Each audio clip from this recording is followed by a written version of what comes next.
begin. Okay. Thank you. My name is Guus Sliepen. I'm a Debian developer, and I'm talking about multimedia assets that are licensed under the GNU General Public License. And why am I giving this talk today? As a Debian developer, I package some software, including a few games. And there were two games called Blob Wars and Starfighter that I packaged for Debian. And all was well for some time.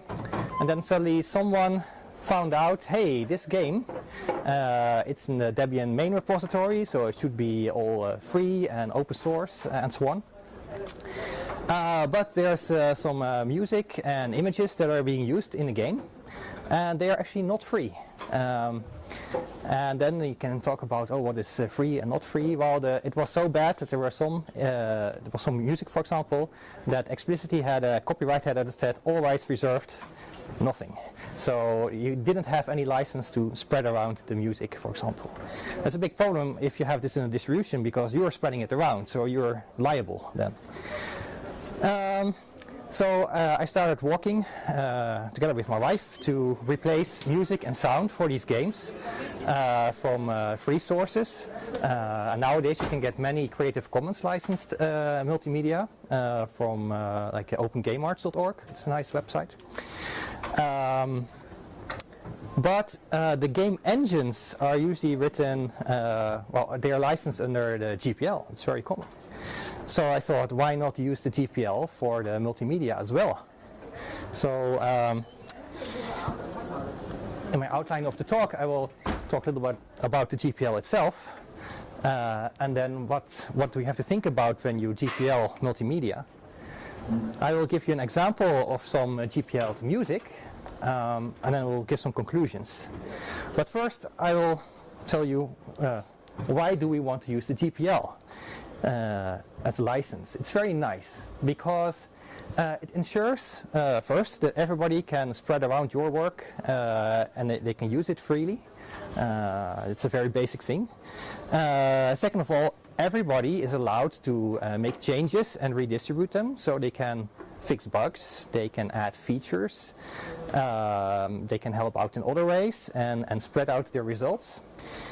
But what's also very nice is that the GPL enforces people who do this to distribute their change sources under the same license. So it's not that these nice properties, the first two, are taken away. So there are other licenses, for example, a BSD license, maybe even Creative Commons BY license, that allow you to take a work, modify it, and then give the result of that, but not give the original sources back to the community. And the reason why we have these properties is, well, what I already said, is that the source code must be made available. Okay, now you think, okay, source code. What is source code? I know source code for programs, but let's just have a look at the GPL license, and I've taken two small pieces out of it. The first is the definition of what is source code. So if you have a work, then the source code is the preferred form of the work for making modifications to it. If I'm making an image and I do it in Inkscape, for example, I have some vector graphics program, then as the designer of the image, the vector graphics is the source code. Whereas the object code, or any non-source form of the work, is any result you create from this. For example, if you export your vector graphics as a bitmap image, then that is a non-source form of the work.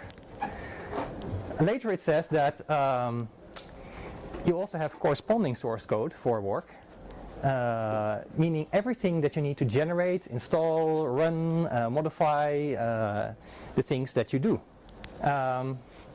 Because if, for example, you make an image, you have some vector graphics in SVG, but if Inkscape itself would not be free software, then it's certainly very difficult for me to pass this to someone else and have them have the ability to change your vector graphics. So everything you need to go from source code to end result should be free as well, and preferably have the source code available for that. So, okay, now we have this definition of source code from GPL.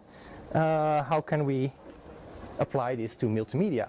So it's actually very easy. You just have to make the preferred form of modification available. You have to ensure that the final product can be made with free and open source products. So you have to include all the scripts and tools that you use to make the final product. So that's it. Easy, right? Well, then you start thinking, and you think, let's say I have an image I took with my camera from some scene outside. What is the source of that? Is that the scene outside? Well, no. We are only concerned with the digital world. So once you take the image, the image file that your camera produces is the source. The same thing with music, for example. If you make a recording of a live band and you get permission from them to redistribute your work under the GPL, for example, then the recording is the source and not the band themselves. We also don't require perfect fidelity. If you think, oh, I have the source code, it must be the originals, then you think, well, if I take an image with my camera, should it be the RAWs or the JPEGs?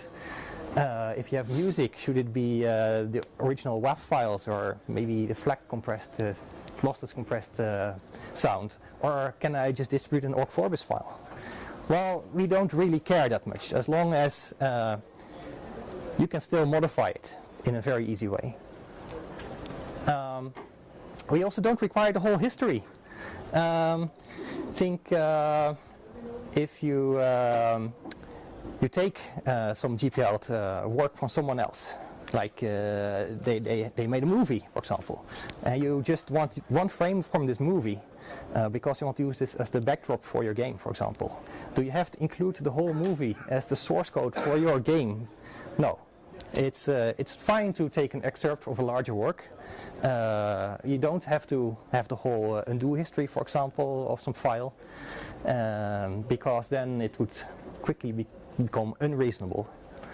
So use common sense.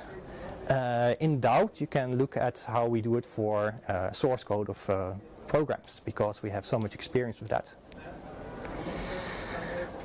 And then some things that you should not do. Oh, wait.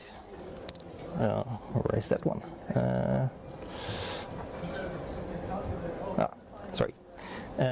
Sorry. First, some examples of source code. So for images, if you have vector art, then for example the SVG files can be the source files. If you have pixel art, then if you use the GIMP, for example, you have the native GIMP file format, XCF, which preserves all the layers that you have and things like that. If you have computer rendered art, then for example, if you make it in Blender or Portray, then use all the source files for these programs. If you have photographs, then of course it's preferable if you have the raw files, because you can do much more with them. If this is the preferred way of working with it as you as an artist, then yes, this is definitely the source. Otherwise, I mean, there are cameras, for example, that cannot produce raw files, and the original JPEGs are fine as well. For sound and music, well, if you have, for example, a band that is playing a number, then you have different microphones and so on, you do a multi-track recording, then you would say, okay, it's maybe all the original tracks, that is the source, because that is what you then work on, you mix everything together, you cut things and so on. But nowadays a lot of music is made on computers. So you have software synthesizers, you have sample libraries and so on. So this is what is the source. If you have a digital Linux audio workstation set up, there are some files that describe how all your components are linked together and how they produce sound. This is what should be included as source code. But then you think, okay, for example, you said I have a multi-track audio recording. Well, this can easily be many gigabytes of data. If you have a movie, this is even more. So sometimes you think, oh, this is too big to distribute. Or sometimes it will take a very long time to, for example, render a movie. This will take months on a computer cluster, for example. Then try to find some reasonable solutions to solve this problem. One of them, for example, is that you can make use of the written offer clause of the GPL that says, oh, you don't have to really always make the source available online, but you can also make an offer available for someone to get the source from you for a reasonable cost. So if you have gigabytes of data, then you can say, okay, I can give you a CD via the post office, post system, for example. Maybe if it's computationally demanding, you can point them to the company or institute where you rendered the stuff, so then they also have the ability to go there and do the same thing you did, pay some money, and have them render, for example, your files. And now I will give an example. What not to do. Yeah, that's first. So you should not provide source code in a proprietary format. I've seen documentation, for example, for an open source project where the documentation was written in Word. Well, nowadays we have OpenOffice, which can maybe read it, but this is not really the preferred thing. Also, don't do anything that requires proprietary programs to process. So you have maybe open standards file formats, but then the tools to actually make use of them are not free. Avoid using commercial fonts, for example, or image and sound libraries for which you have to pay to get it. And also, what I've seen sometimes is that people say, I made some music with some software synthesizers, and I have the Ogg file as a result. And no, you want the original source files? No, because I say the Ogg files are the source. That's not the preferred form of modification, so that's a bit strange. So if you think about doing anything of the above, then maybe the GPL is not for you. But I will give you an example of how to write music that can be GPL'd, because we have the source code available. And also, I made this myself, and I'm more of a programmer, so while you could perfectly do it with graphical user interfaces, like Rose Garden, for example, to write your score and to render it via software synthesizer, I decided, well, can you also write music completely with a text editor? So I will give 3 slides, and in these 3 slides I will show you the complete source code of a piece of music, and I'll try to play it as well. I used some components because I have some compilers. I'm going from ABC MIDI of a music notation format to a MIDI file. I use C-Sound as a software synthesizer to render the MIDI file. I use the FluidSynth library and a general MIDI sound font for samples. I process the resulting WAV file to an Ogg file. I use a makefile script to automate everything. And I have 2 resulting object codes from this source code. It's the soundtrack itself, but I also get a PDF with the sheet music. So, what does it look like? Well, this is the score of a small song I made. I don't have that much time, but if you can look at it, you see you have like bar notation, more or less.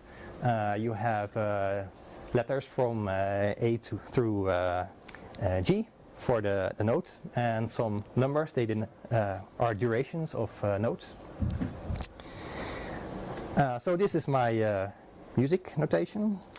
And then this is my C-Sound software what is it? Software synthesizer definition. It's also very short because I cheated a little bit. Normally you can build complex instruments from scratch from this, but actually I'm using the Fluid sound font engine that just loads some samples and uses that to render the music. And then I have a make file that automates everything. And one of the products that the make file makes is the PDF files with the sheet music. That's, for example, this.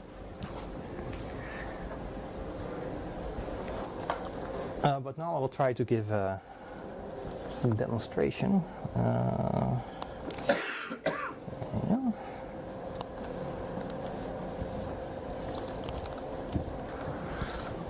So I have a directory with my make file. Actually I have 2 songs, but let's just build it.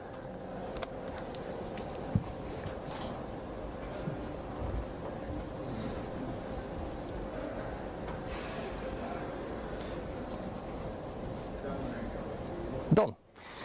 So let's see if the sound works.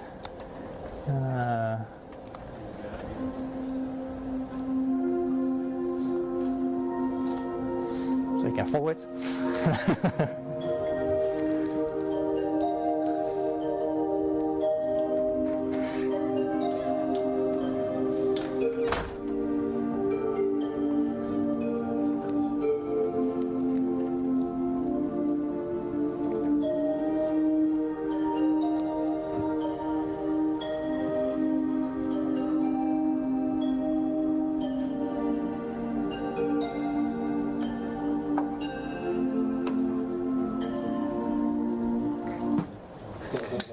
Thank you.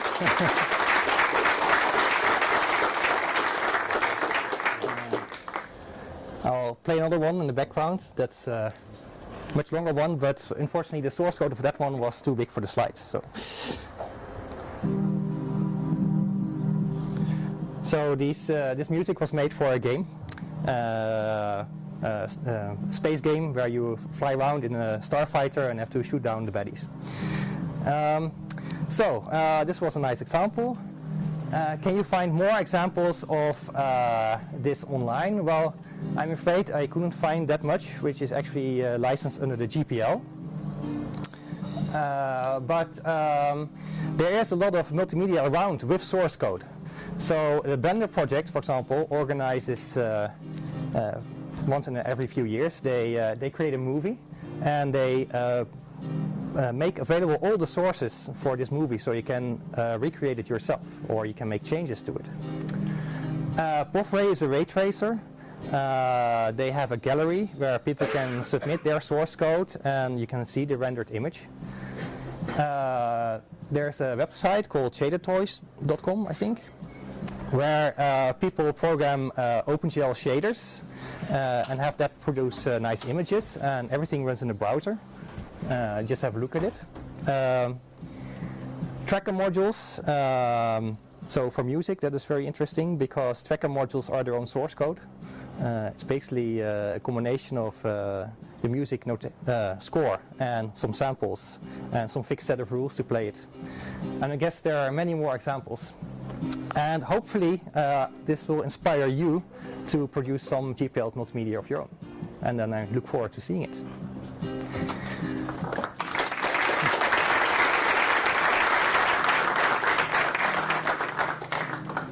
Yeah, so final words, it's certainly possible, and even if you're not a person who is used to multimedia the way artists make it, then there are still ways to make music and images in the programmer style. Okay, thank you. We have time for questions. Yeah. Yeah. This is the first time you worked music? No.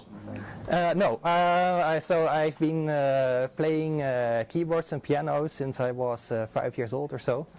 I wrote programs to produce music in BASIC when I was very young, even. So the question was, is this the first time I wrote music? So no. But this is actually the first time I wrote it as source code this way. So, yeah. So if I wanted to make use of this write clause in the GPL because it's too big, just for example, and then nobody else has the source code, I'm the only person who has it, and then one day, I don't know, the hard drive dies and I lose the file, then what happens? I can't put it under GPL anymore, or what? Yeah, so that's a good question. What if my source code is very big? I have this. I can make use of this clause to make it only available upon request. But then all my hard disk crashed and I lost all my sources. Yeah, this has happened before. There are examples out there of people who did this. And then, yeah, you cannot fulfill your promise anymore. But you're the copyright holder, so you're a bit special. But anybody else who has your end results and want to redistribute them under the same license, they now have a problem.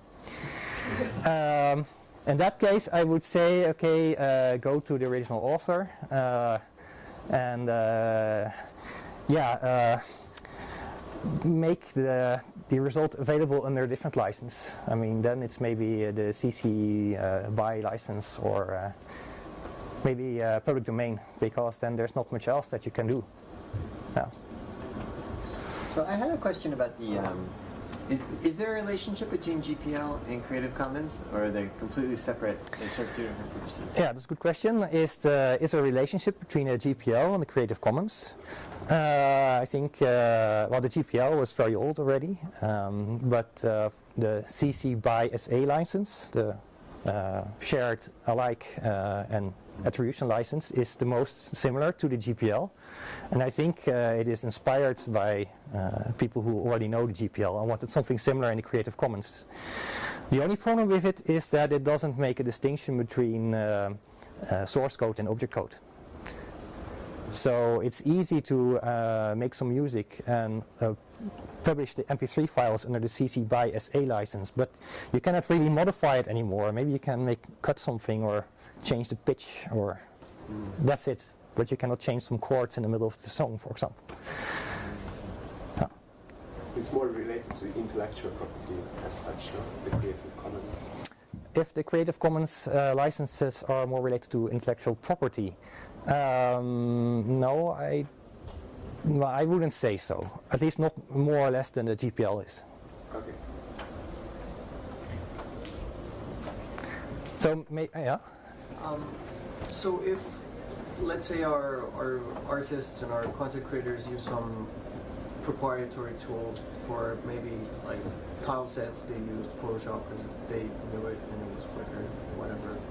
Short of extracting those assets and to a different repository, like hide them, is there any other way we can distribute them in some way under or something else, or? Yeah, so the question is, if you have artists who use proprietary libraries or software to produce the end results, is there a way to extract everything you need, so as someone who receives the work, that you can still do everything that the original artist did? That's hard to say, because there are many libraries with samples, for example, or images out there with clip art that say, okay, you can use this in your work if you pay for it, but you're not allowed to redistribute the library itself without any changes. And actually, maybe you really want to have the original library to be able to do the same thing that the original artist did. But maybe there are situations where indeed you can use excerpts from this library and make them available under the GPL. I don't know. This is a case-by-case thing, I would say. In that particular instance, it's a tad hard, even if like you will have your artists who are used to some specific tools that they've been using for a while now, and if you want to make it open source, yes. you want to distribute and you want to put it out there as an example? Yes, that's a good question, and I want to say something about that as well. So what if you have artists, they are used to their proprietary tools? How can you convince them to switch to some free tools? Well, some of them might want to do it, but one thing is that it's not always the case that if they use proprietary tools that you cannot distribute it as under the GPL, because maybe there are free tools that can do exactly the same thing. And then it's not a problem. I mean, if somebody does something in Photoshop, then someone else can most likely edit everything in a very nice, convenient way in the GIMP, for example. Maybe not everything, but maybe it's good enough. Okay, I think I have to stop there. Thank you so much.